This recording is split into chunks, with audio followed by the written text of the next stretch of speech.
विद्यार्थ्यांमध्ये सर्जनशीलता, वैज्ञानिक दृष्टिकोन आणि प्रभावी संवाद कौशल्य विकसित करण्याच्या उद्देशानं इंडो पब्लिक स्कूल अमरावती इथं शुक्रवारी एक्सप्रेझिया 2026-27 या आंतरशालेय साहित्य संमेलनाचं आयोजन करण्यात आलं.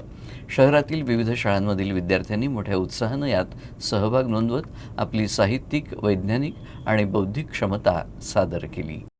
संमेलनात इंग्रजी हस्ताक्षर स्पर्धा, चित्रावर आधारित कथालेखन तसंच उदयोन्मुख तंत्रज्ञान आणि अंतराळ संशोधन या विषयांवरील सायन्स टॉक अशा विविध स्पर्धा घेण्यात आल्या. या स्पर्धांमधून विद्यार्थ्यांच्या कल्पकतेला वाव मिळाला. तसंच त्यांच्यातील विचार मांडणी, भाषिक कौशल्य, वैज्ञानिक दृष्टी आणि आत्मविश्वास वृद्धिंगत करण्याचा प्रयत्न करण्यात आला. शहरातील विविध शाळांतील विद्यार्थ्यांनी यात भाग घेत आपलं कौशल्य प्रभावीपणे सादर केलं. प्रत्येक स्पर्धेत विद्यार्थ्यांनी दर्जेदार सादरीकरण करून परीक्षकांची दाद मिळवली. The topics that we are covering are handwriting competition. In this era of social media, students have lost the practice of writing. So we thought we should have a competition in this regard. So we have the inter-school handwriting competition. We have inter-school picture story writing competition, and one exclusive item that we have, that is inter-school science talk competition. परीक्षकांनी विद्यार्थ्यांच्या सादरीकरणाचं बारकाईनं मूल्यमापन करत त्यांना मार्गदर्शन देखील केलं. Indo public स्कूलनं अशा प्रकारच्या स्पर्धा आयोजित केल्यामुळे त्यांचे आभारही मानले. Natural intelligence and artificial intelligence या दोन्हीमध्ये तुलना करायची झाली तर आर्टिफिशियल इंटेलिजन्सला सुद्धा जन्म कोणी दिला तर तो नॅचरल इंटेलिजन्सने. अनेक ठिकाणी जेव्हा मानवी क्षमता पूर्णतः वापरण्यात येत नाही त्यावेळी आपल्याला तंत्रज्ञानाचा वापर तर करावाच लागेल.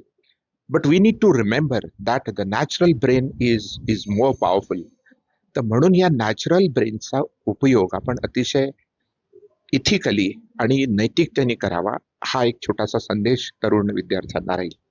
प्रत्येक स्पर्धेत विद्यार्थ्यांनी दर्जेदार सादरीकरण केल्यानंतर आपलं मनोबल वाढलं असल्याचं सांगितलं. तर अशा प्रकारच्या स्पर्धेचं आयोजन हे शहरातील विविध शाळांमध्येही व्हावं असं मत व्यक्त केलं. प्रेझेंटेशन 5 ते 6 मिनिटांचं होतं.